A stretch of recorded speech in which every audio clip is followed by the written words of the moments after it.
Well, welcome back, guys. I'm Jimmy Criddle, Senior Pastor here at First United Methodist Church, and I'm so excited to be back sharing with you tonight in this series of Glorify, Grow, and Go. Last week we talked about glorifying God weekly and daily, and today what I want to talk to you about is growing deeper. Let me ask you a question. Who is your 2 a.m. friend? Now, we all have one. And if we don't, we really should. A 2 a.m. friend is somebody that you can call on at almost any time of the day or night, and you know that they're going to be there for you. So how do we have people like that in our lives, and why are they important to us? That's what I want to talk to you about this evening. You know, I believe that when we glorify God, we do that in rows. Think about the church and how worship services are set up. You know, there are pews, we come in, we sit on pews. There's not a whole lot of connectivity that happens in those pews. You know, there's not a lot of relationship building that happens in the pews. So where do we build the type of connections within the life of the church where we can have some 2 a.m. kind of friends? Well, we do that not in rows, but in circles. And I'm talking specifically about your small groups. Your small groups are the places where you grow stronger and become more connected to Christ and to each other. You know, in California, there is a national forest called the Redwood National Park. And it is the home of the giant redwood trees. Now, these trees can live to be nearly 2,000 years old, and they can grow up to 350 feet tall.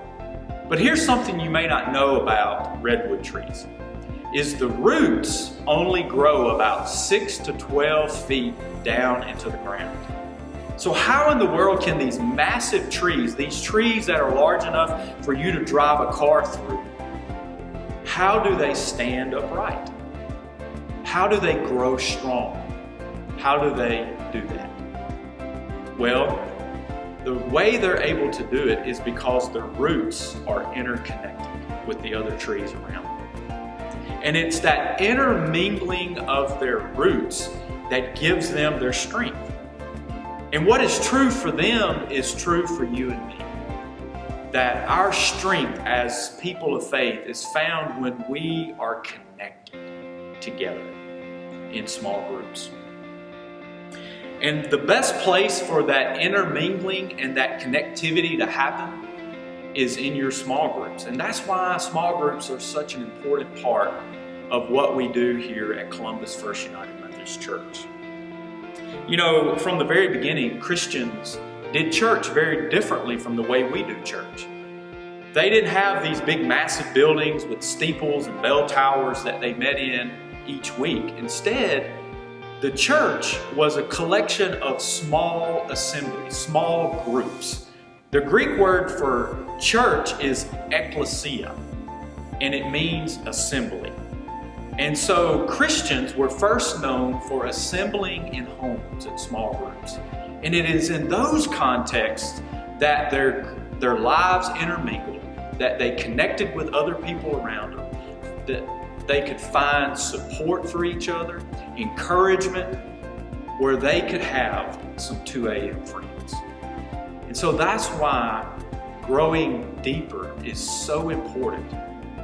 It's so important for our spiritual growth, and it is also important for our social growth as people of faith. Let me close with this scripture.